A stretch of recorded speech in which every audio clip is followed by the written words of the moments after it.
Yeah, guys, good morning. Where's my headphone? Hello, guys, good morning and welcome to the Sports Buffet on the Limited TV radio. I'm having issues with my microphone, that's why my hand is going to be glued to this. But, guys, get my headphones so that I can be hearing myself. I know that I'm talking. So it sound like I'm not even sure. Okay.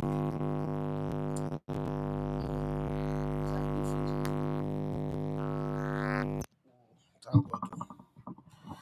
Hi guys, good morning and welcome to the Sports Buffet on the Legotet TV radio. My name is Edafe Matthew. You're gonna love to come in the Legotet One of Sports. What are you doing? How's your day going?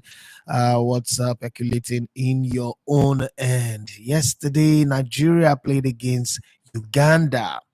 And just about when the game was about starting, and a few those spots on the wheel girls, the maybe Ampunja showed up, and we're just talking about what's the possibility of Nigeria getting a win. And I made a comment. I said, these days when Nigeria wants to play, you don't go gongo hole, you don't go betting your life and say, well, Nigeria will win, because that will be ill advised. There is not a team in Africa that fears us anymore, because football is not just about, oh, you have star players or top players. And to be very honest, Nigeria doesn't even have star players, quality players. We're beginning to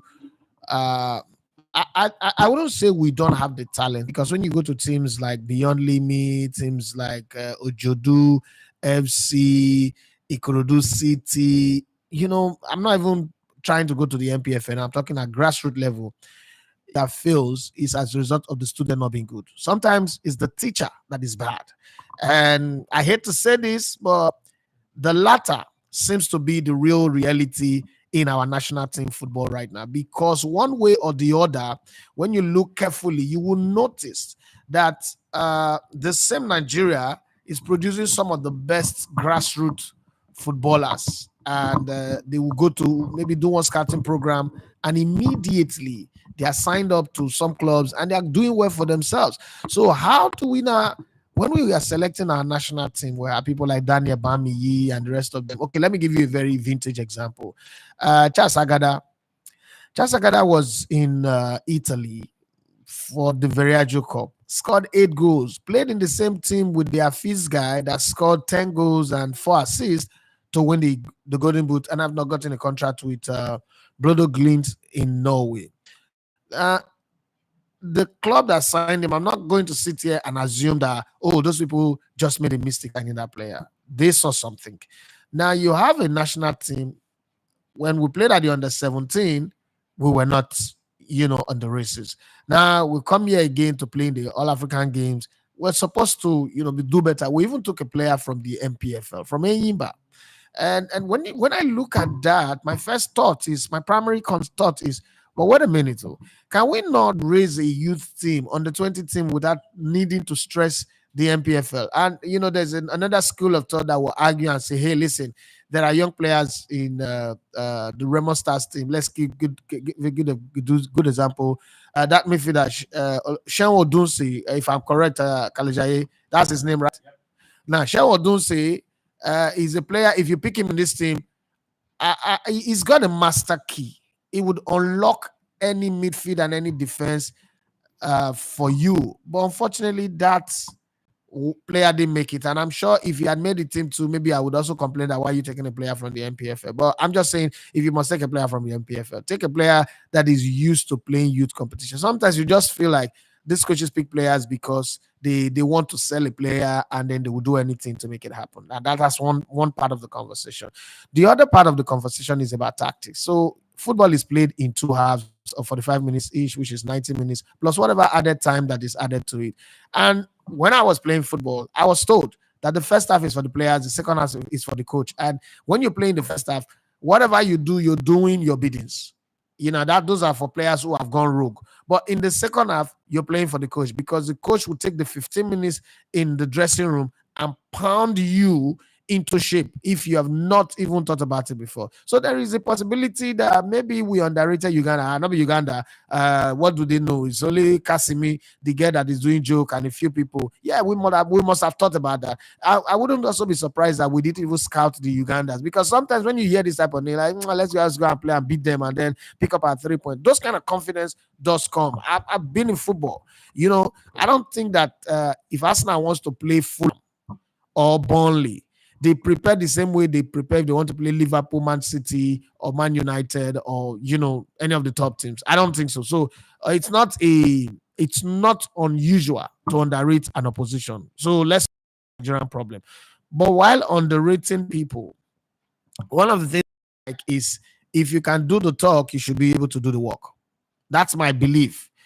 Whatever you can talk about, whatever arrogance you want to carry, I don't have a problem. I don't like humble people. So I like very proud and arrogant people, because it tells me that you get the job done. For the sake of your pride, for the sake of your name, for the sake of your person, you will get the job done. So we got into the field, and for 45 minutes in the first half, we only were able to build up from the back 3 times. In the 12th minute, in the 31st minute, okay, 4 times. In the 12th minutes, 31st minutes, 32nd minute, and then the 37th minute, where we eventually got our equalizer. In between those build-up play, we had considered a goal, a very beautiful goal off the back of the counter-attack that was scored very, very nicely. Okay, Spaghetti, I whatever the name of the Uganda player. But having done that, I expected that Nigerian team will bounce back. Now, this is where my bone in the jollof rice, not Ghana jollof, Nigerian jollof. This is where my bone in the jollof rice is centered on. For that 45 minutes, all I saw was a team that was playing what the Northerners call Berum Boga. They were loading the ball.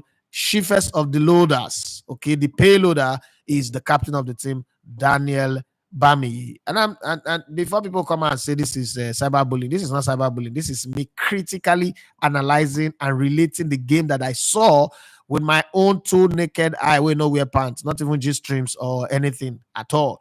So you guys need to understand that. Again, this game was not broadcast to you people, so some people might assume that I'm lying, but this is what I saw.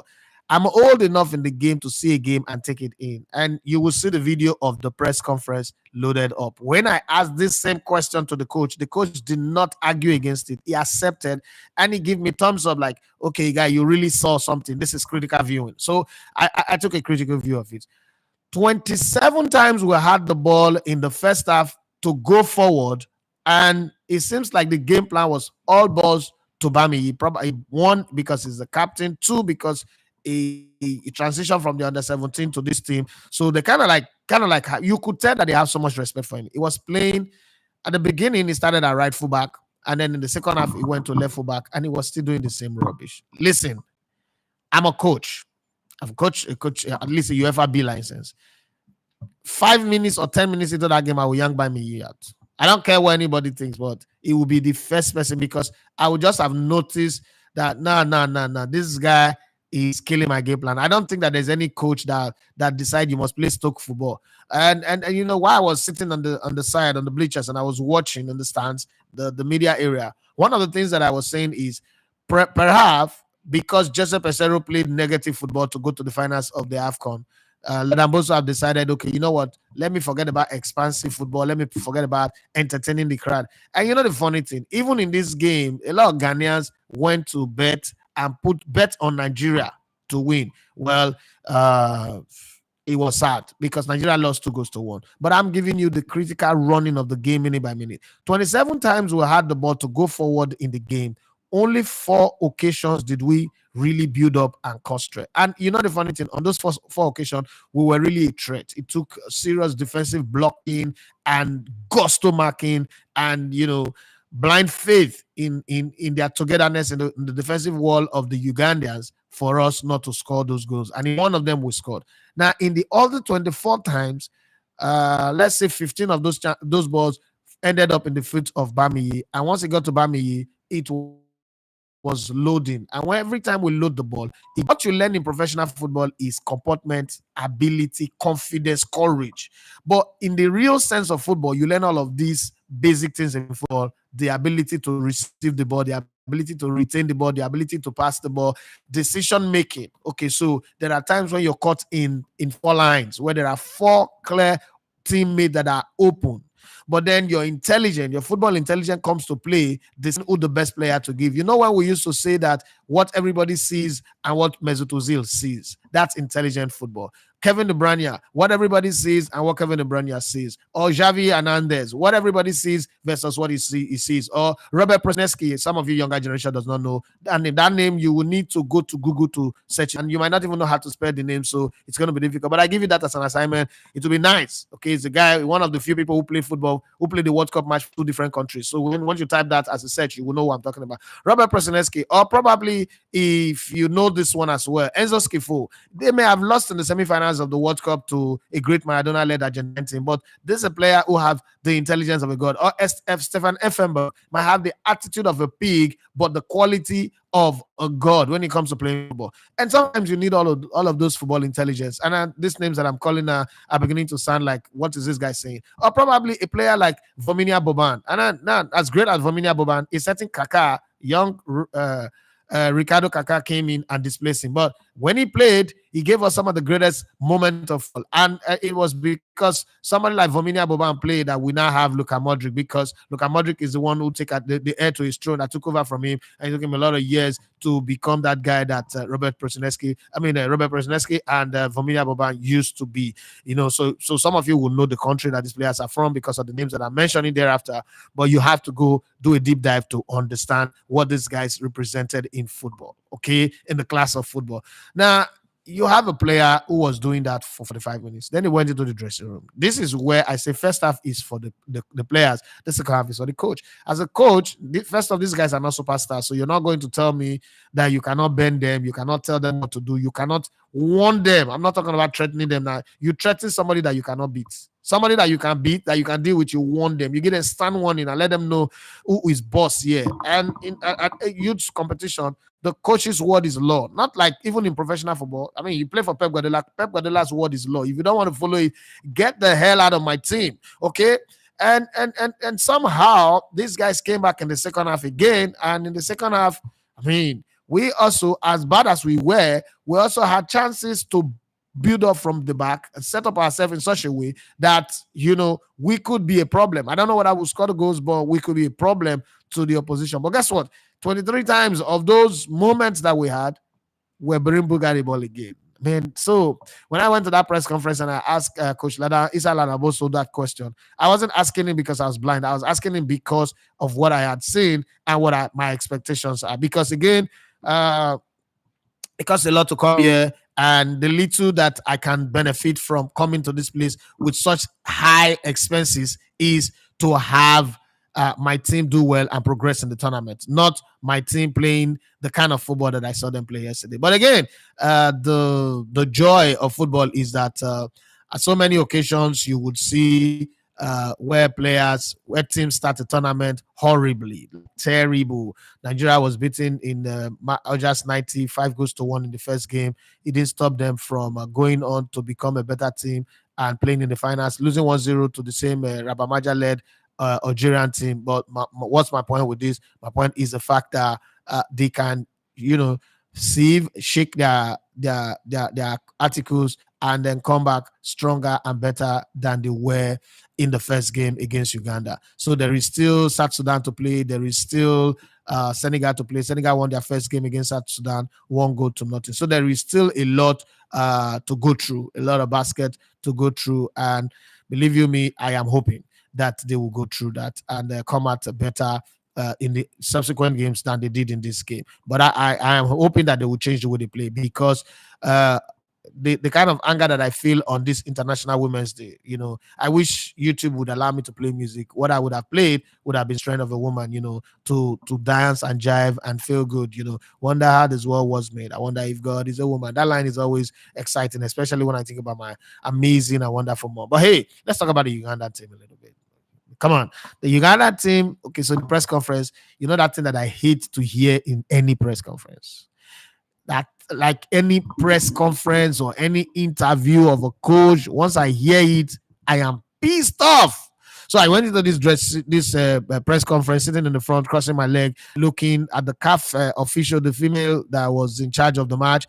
First off, she had already pissed me off. I was looking at her like, man, if I If I shout for you now, they'll say I did chat for women. So let me respect myself. And tomorrow again is International Women's Day. So let me just respect you. So I'll just calm about that one. And some stupid, recalcitrant, rude immigrant, immigration officer from Ghana had also decided to be very, very unfortunate, and I gave him a piece of my mind. I like that one because they brought police. I don't know what they were doing. Like, oh, you like I first let them realize that Oga.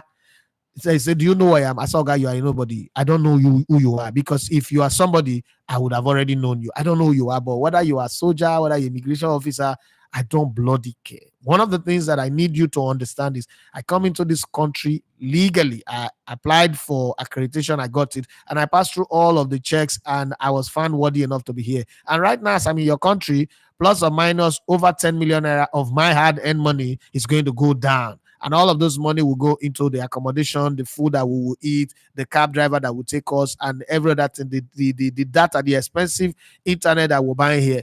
So if I were you, I would show some decorum and some respect, because right now you're allowing your erection to control your direction, because it was trying to catcall one of the ladies that I brought in, and not just anyone, the queen of the house, the national basketball team player that I brought in. And then all of a sudden it was doing catcalls, and I told him, I said, this is not sensible, this thing. And he felt insulted because it was sitting around some of his lieutenants, and he felt, oh, this is civilian. But hey, what he missed on that front was this bloody civilian was a one-man army who is stronger than a bloody khaki wearing immigration officer who thinks that his job is to come to the stadium to intimidate people. More about, like, I will throw him out of the stadium. And I told him that you don't even have the powers. First off, if you are that powerful, you will sit in the VIP where respected people are sitting. The fact that you're sitting down here and catcalling a woman that you don't know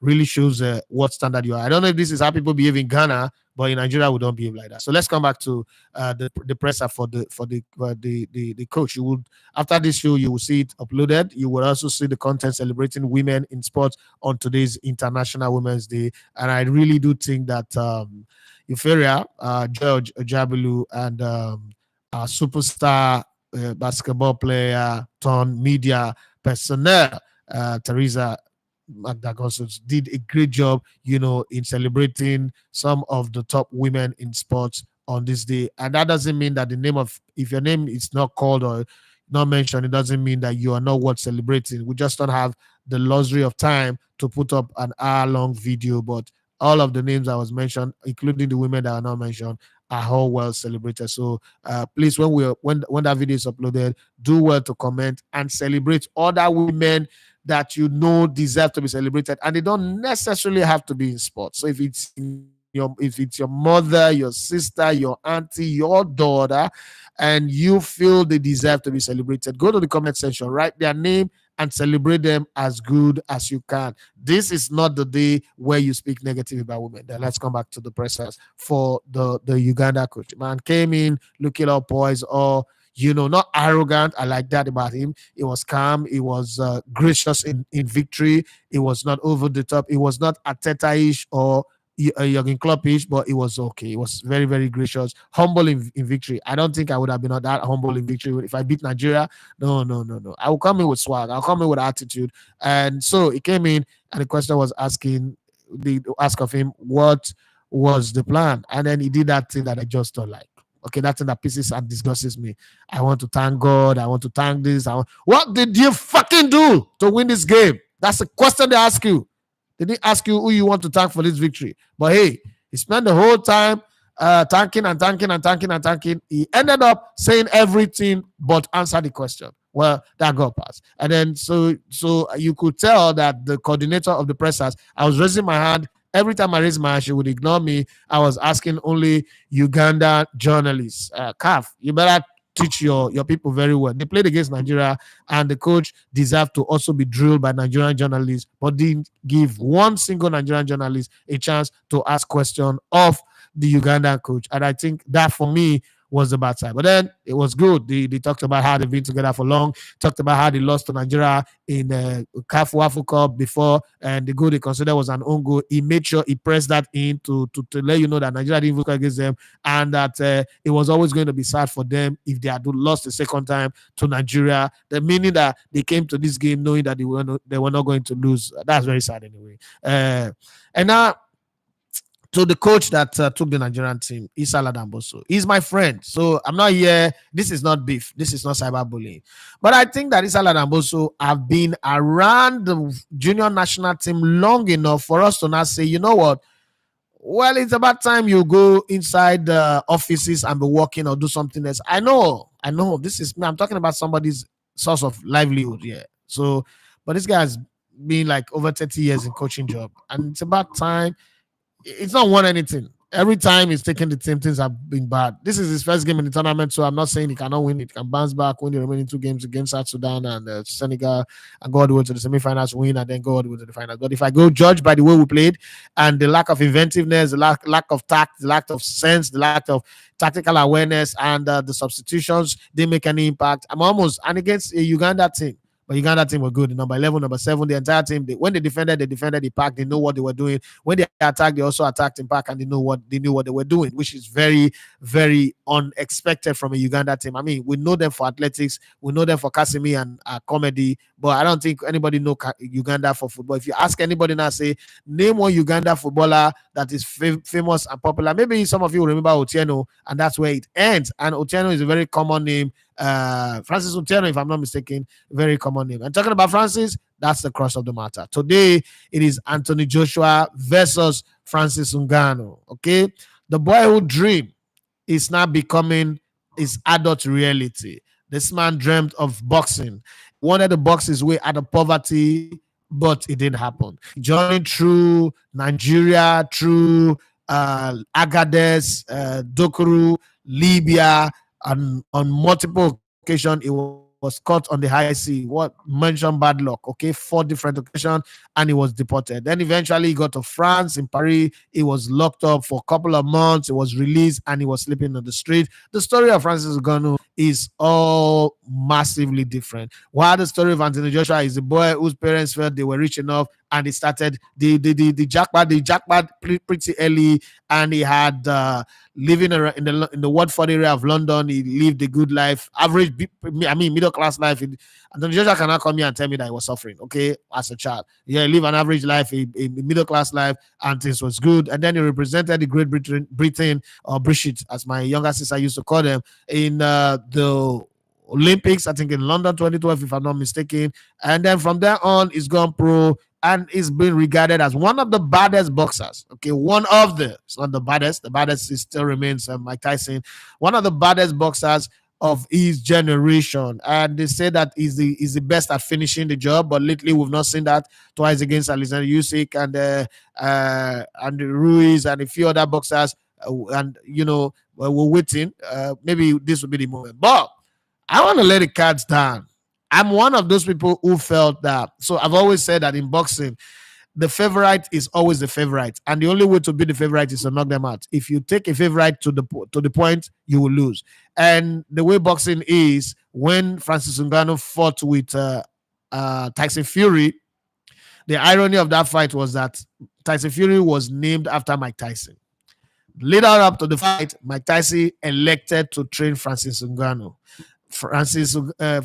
Tyson Fury's father came to the press conference and was very, very sad and disappointed that the man I named my son after, who ended up picking up his career, who ended up being as bad as he was as well, ended up now facing a non-starter in the boxing space. He's a linear champion in the UFC, and this guy is a linear heavyweight champion in boxing, but he had no trace other than some undocumented boxing career as a youth, street boxer, or whatever it was. And the man, Tyson Fury's greatest role model, or mentor, or inspiration, is now on the side of Francis Ngannou. And Francis Ngannou was a controversial decision away from winning on the day. So let's not forget that. But this time around, he's fighting someone lesser than Tyson Fury. Let's be very honest here. As Nigerians, we might think that Anthony Joshua is the best. You know that thing they say, Ugo say mama soup no sweet. Sometimes some people they will cook food past your mama. Take for instance, when I was growing up, nothing you want to tell me. Mama Roberta carry a cook jollof rice past my mama. Yes, my mother is a very fantastic cook, and everybody knows. My younger ones will watch this video and they will concur. If you grow up in Warri, in the generator area, Isiliat area, and on Saturday you never eat Mama Roberta jollof rice, man, you know Sabi, you know grow up in Warri. You be Mugu. You know that among people grow up, or you be one of those mugu where we say on another level, you know feed the shop for our side. Okay, so not be every time you touch your mama soup pass everybody. Tyson Fury, I do believe that Tyson Fury in a fight with Anthony Joshua will beat Anthony Joshua to stupor. Right, prime Anthony Joshua versus prime Tyson Fury. Tyson Fury go kill Anthony Joshua. That's one for sure. He go bust him. He go do worse to him than he did to that Benin boy, the bronze bomber. Since they bomb him now, which is a bust here, and then the bronze bomb anything again. They carve bronze. Okay, so now you have Francis Ngannou who dropped him, the bronze bomber, Deontay Wilder dropped Tyson Fury. Ngannou dropped Tyson Fury. Of those two drop, one drop is a lot more dropper than the other drop. That drop that was dropper than the first drop was the drop of Francis Ngannou. Now, that same dropper who feels that he was robbed and who is a fan of Anthony Joshua, who said that if he wasn't fighting against Anthony Joshua, he would bet on Anthony Joshua. You see, now Haley is the deceit person they will kill him. Now he's not fighting against Anthony Joshua. My question to you guys out there who are watching me right now and refusing to like the come here, and I'm paying such expensive fees to live this life here. First off, we use 250K just to cook pot of soup, 3 pot of soup. That's how expensive this place is. 250K Nigeria, not city. So you have to understand that even if you're not going to like what we're doing and support what we're doing out of love, do it out of pity for once. I don't like pity, but this one you have to do it out of pity because right now my unuso, my anus, Robo word is the root word where they got that anus. Unuso. My unuso is peppering me right now. So don't look at this live and then refuse to like it or refuse to comment. It's not godly. You are even more wicked than the Mumu immigration officers. You have to have a comment. You have to have something to say. And now Ngannou is facing him tonight. And everybody, I don't know, everybody say AJ is odds-on favorite. I'm asking this question. How is AJ odds-on favorite? Like, I really want to know what makes AJ odds-on favorite, because he's an established boxer and this is the second fight for Francis Ngannou. Is that it? If that is it, if that's what the criteria, the mechanism, the matrix to judge a favorite, okay, I take it, I accept it.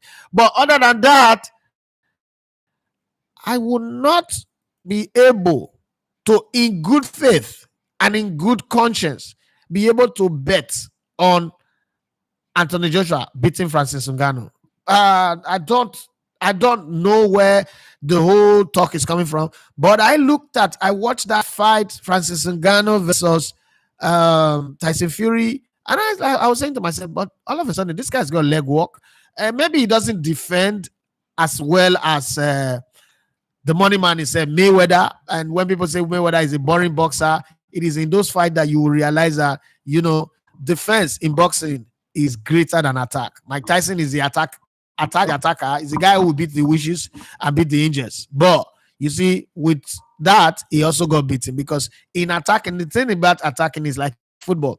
If you don't attack well, you would open yourself to counter attack. When there's counter attack, the counter sometimes is always greater. Like the third law of motion. And in attacking, there's motion going on. The third law of motion says to every action, attack, there's an equal, that's another attack, or opposite, that is something more than another attack that will lead to goal. So when I look at these two fighters, I'm sorry. AJ, I'm sorry. I'm not your fan anyway, so I'm not as finisher, one of the baddest, but come on. Like, when I'm rating boxers, I'm not going to put AJ over Lennox Lewis, Tyson Fury, Mike Tyson, Muhammad Ali, Marvin Hagler, George Foreman, Evander Holyfield. So where is the baddest? If I'm naming 10, 20, he's not on the list. So, hello, where is Mike Tyson? Where is AJ in this whole baddest? AJ is a media guy. He's a fine boy. He's a promotion boxer. And he came in at the time where Americans were no longer interested in boxing. Because if the black boys in America who are not doing other type of business, who are not really interested in taking punches again, we're still boxing, I'm not sure that anybody would even mention AJ near the heavyweight. But then everything in life has its time and season. A time to be AJ and a time to be American boxer. Okay, so let's just accept it that this is his time. An opportunity whose time has come will always blossom, irrespective of the obstacles in front of them. You feel they say shit safe or they buy shit. If the opportunity, the time of your opportunity come, you will be like the king of boys or whatever they call it. So you can be singing Imiloko at that point in time. So let's look at it from that angle. And I want to know what your thoughts are. AJ, what makes you think he can beat Ngannou? First off, I don't think AJ had fought with anybody prime this size before. Let's be very, very honest. I'm not sure he's fought with anybody so prime with this size before. The punch that this guy have is like the hammer of Thor. All he needs is to land one. So go back and watch the Ruiz fight. Remember when Anthony Joshua punched Ruiz a couple of combination and he threw that one punch where Ruiz now punched his hand. Ruiz did not do the point, but punched his hand. So the weight, it took out the energy of the punch and then he landed AJ. You say AJ the shine eye like a person with mess for boss. That's the kind of thing that I'm looking at. I'm saying that Francis Ngannou cannot go all 12 rounds without landing one of those Thor hammer punch. Those hand of God. The real hand. If you think that Maradona's hand was the hand of God, it was just the gods. One of the small gods.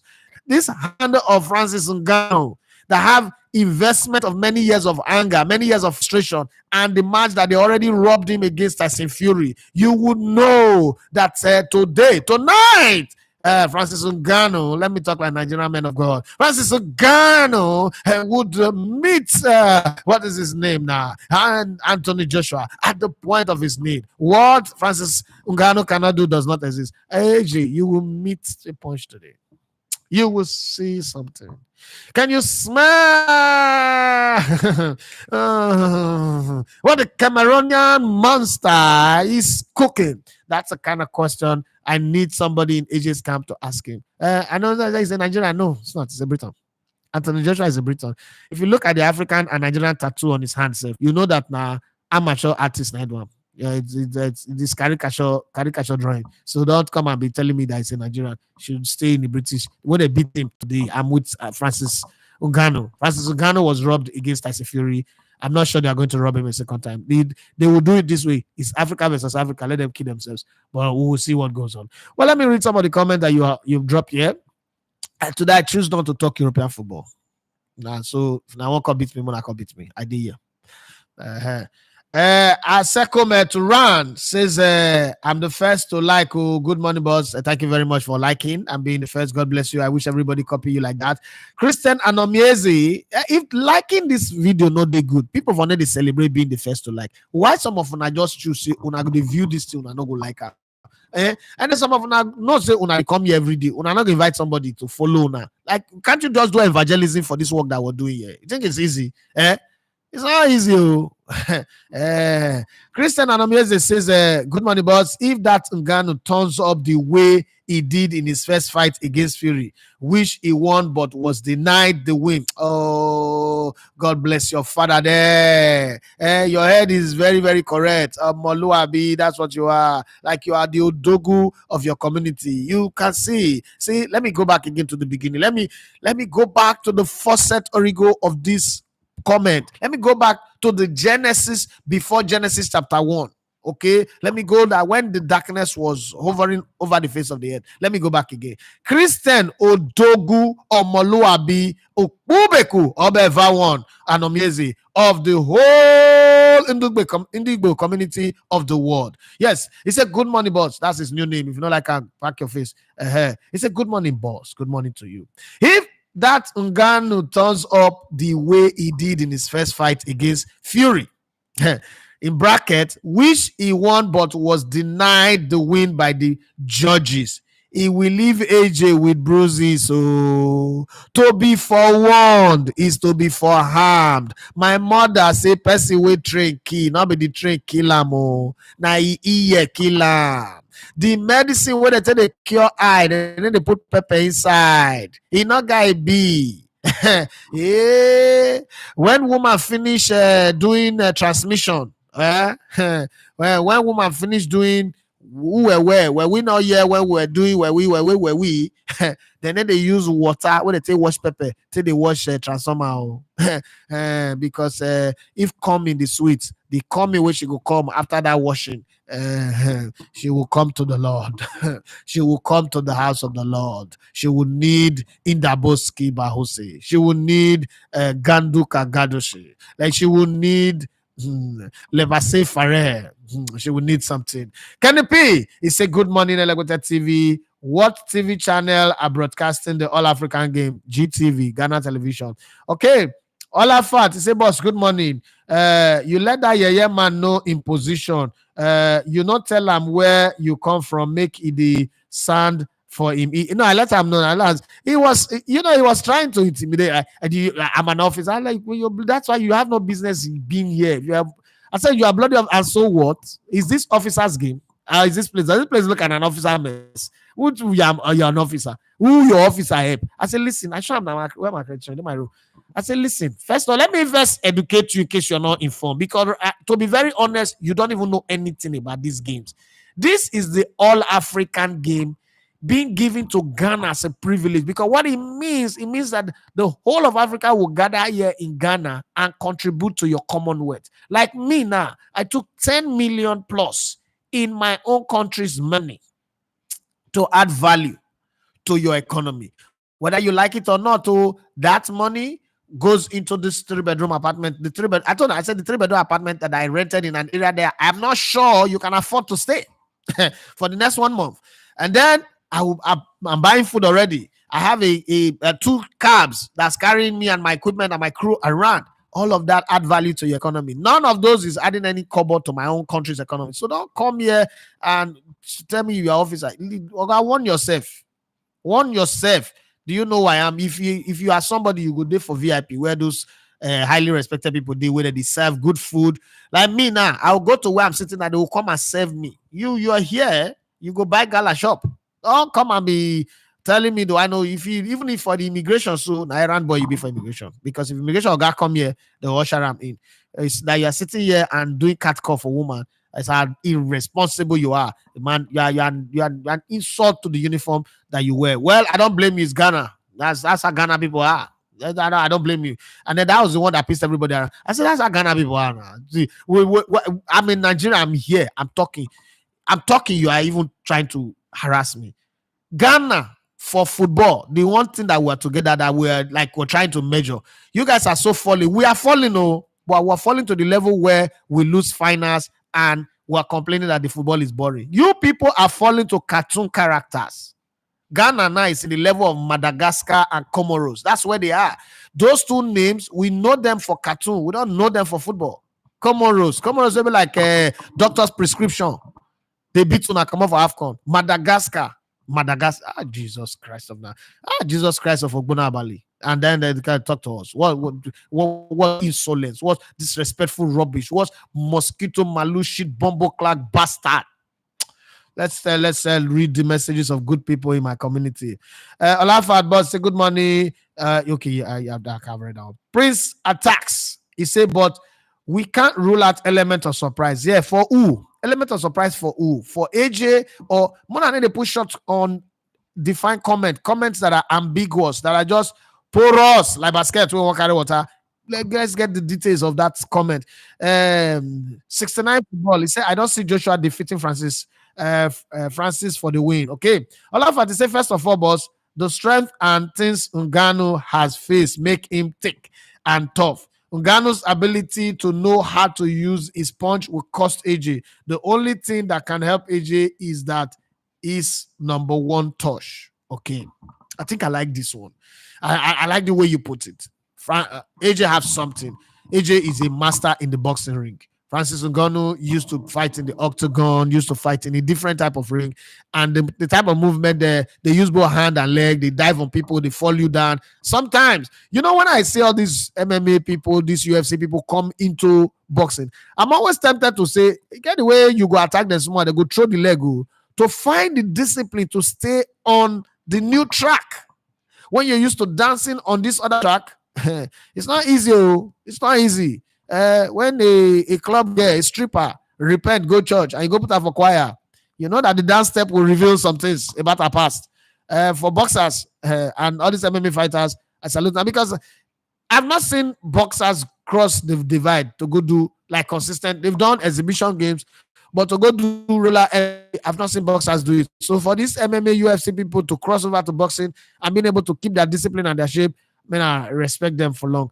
What's the other one now? Olafat is okay. Continue. They said the only thing that can help AJ is number one touch and guide that he always do. Ngannou can knock AJ in his fight, but they can still use nepotism. Hey, brother Nasri's, yeah, after a very long time out. Okay, Nas, have fun. Why you shall he be say you have disappeared? He say you have forgotten that this whole project we started it together. What's going on? Naturally, what I've first says that the reason I don't rate Joshua much is his inability to use his long arms to his advantage, and he doesn't use body shots. This is where I see him as the direct opposite of Lennox. Oh, brother man, Lennox Lewis. Lennox, the man with the glassy cheek. Lennox knows that his cheek is glassy and he doesn't want you to come and touch him with his dreadlock back in the day. Okay, the boxer that look like prime Ruth Gullit. And he will give you that long one. He give you like two jab, as you're trying to defend. I give you a body shot, before you know, oh God.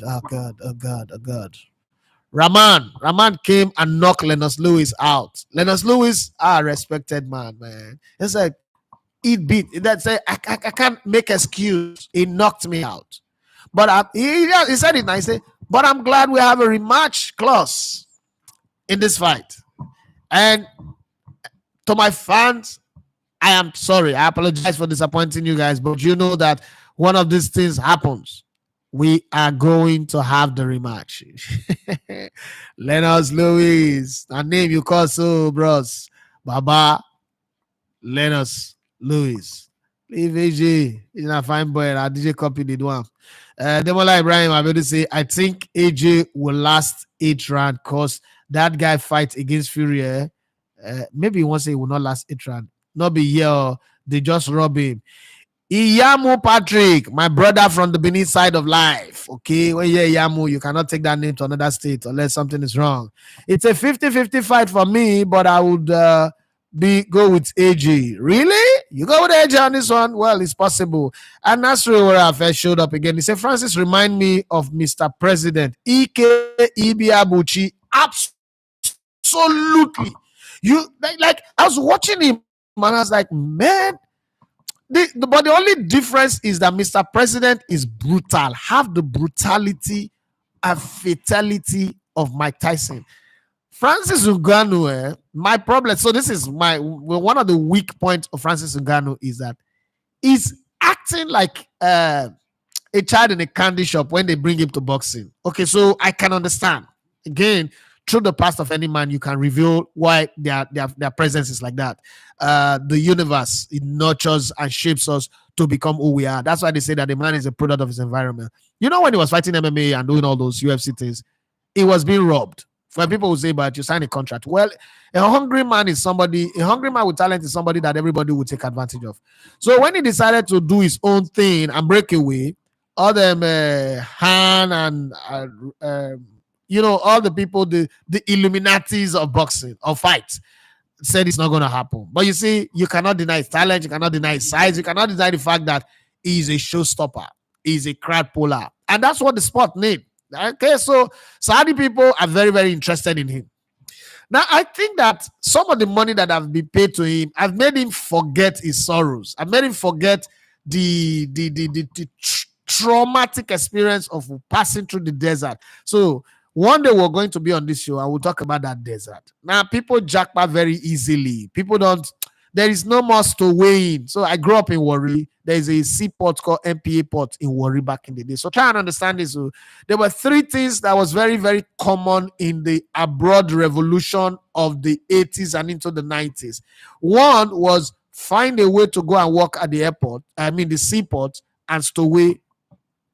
And you know when the shift come in, especially those ones where they carry Titus fish, Scooby and Sabida. Nigeria, Warri people know they eat okporoko that year, or less only Igbo people.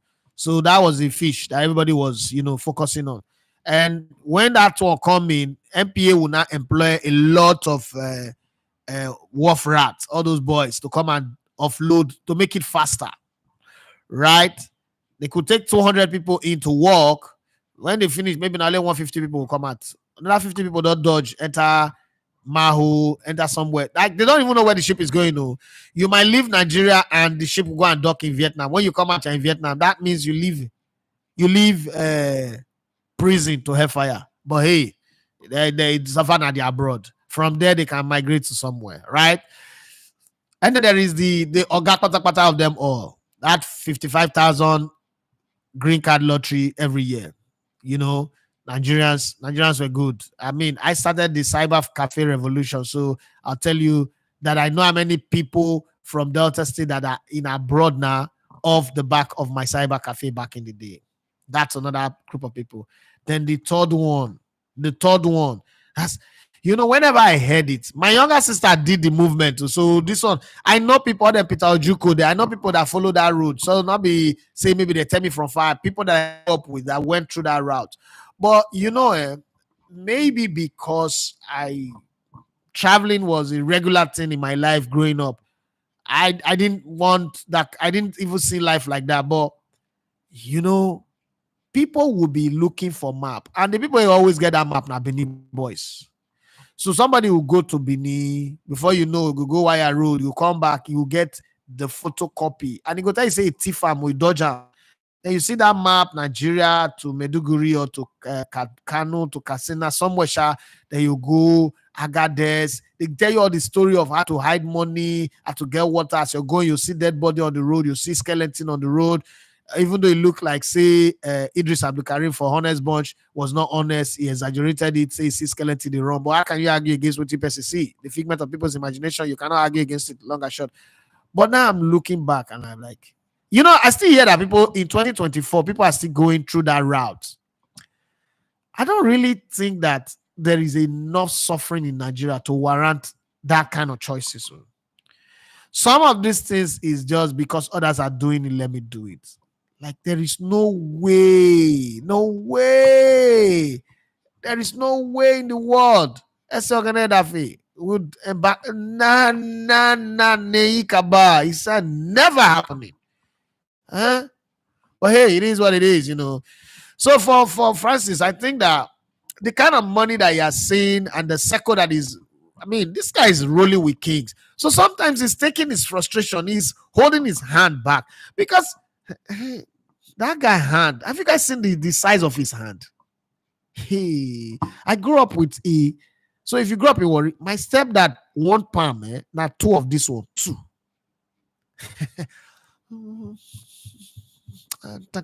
That man slapped me once for my mouth like this. His name is Philip. But when you see me, now me you go call Philip for like 1 month. My lip rise up to my nose. My nose is struggle to breathe. That's one of the slap that got me in the mouth. Okay? I'm gonna kick my teeth. This teeth. This one. Hey, short, sir. The teeth break. Crack. I grew up, I had to remove it, and then artificial teeth. One of these front teeth, yeah. This one. And this one. Artificial teeth there. Ngannou. Then I work with a guy in Globestar called. So I work with 3 people. One guy called Imalagbo that can eat 50 pancakes at once. I can swallow 50 loilo, wrap of loilo, fufu or eba at once. You know, shaking. You drink water, you say want more. Austin or Jacovo. Somebody that can use hand to carry hydraulic jack, where they use screen they carry, you know go feel them. Orobo and then Imalagbo. Where they are palm. If you be Benin person, you know this name. Ozano. Their palm now Ozano palm. Their legs so big they don't get shoe size. Now only palm sandals that they wear. Palm slippers, now they wear. If they're match guy, be like Bigfoot. Now that kind of hand Francis gets. To bet against Francis is to go against the gods. So, walai, Francis Ngannou. If he can just get in touch with a bit of his frustration, the beat go beat AJ tonight. Anthony Joshua. Now leave that one way and the rule is doing him or way you seek do him. Anthony Joshua, he go get disorientation. This is not cyberbullying. It's gonna ring bullying, ring battering. But hey, you know, sometimes these things, all it takes, as they say in boxing, is one punch. All it takes is to land one punch. Anthony Joshua is still tall, rich, so there is no height disadvantage. All it takes is one punch. But my smart money is on that Cameroonian guy. And that guy is a different guy. What's it called? National Adversary Francis reminds me of Mr. President Ike Ibiabuchi. Some of you guys don't know this guy. Just go Google, just type Mr. President Ike. No, type Ike Ibiabuchi, because if you type Mr. President now, you'll go see Idris Abdulkarim. So, or just type Mr. President, the Nigerian boxer. Man, may you listen to stories or read stories about the guy, you will understand. The former Nigerian firepower that suffered bipolar disorder in his prime after the bout with David Toa.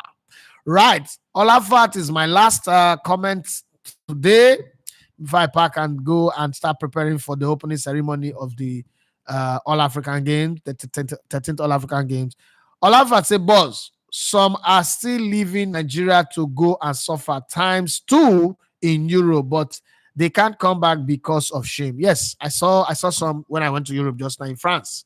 I saw some, even this Ghana now. I saw some Nigerians that are here, and I was like, how is this place better than Nigeria? I said, bros, we suffer, but na shame. We don't come back, because if we come back, we don't know where to start from. It's okay. Enjoy yourself. That's at the end of the advice person may not get big tits. Now just get the lip to take over up. That's all. Well, thank you guys for being with me on the show today. This is how far it is on this end. And coming up on the channel is our celebration of International Women's Day. We put up a very beautiful video, well put together. You guys will love it. Powered by Winners Golden Bet, Bet WGB. You will like it. I guarantee you on that one. You will like it very much. It is nice. And then also we will serve you the videos from the press conference with Coach Issa Ladamboso, the Nigerian coach, and the coach for Uganda. I don't know why I'm forgetting his name now, but Tieno is part of the name. We would serve you that before the day runs out. But coming up immediately now is the celebration of women for the International Women's Day. Thank you very much. My name is Idafe Matches. You're gonna love to come in the Legoton of Sports. It's been a wonderful time on the show. Like I always say, if you're not contributing to the good or the success, please do not be the one who is an impediment, who stands in the way of the success. Please, and please, and please, and please. If you're not the solution, don't be the problem. Don't be the unfortunate immigration officer in Ghana Stadium that's trying to be a nuisance in the stadium. God bless you and have for yourself a wonderful, wonderful day. Bye-bye.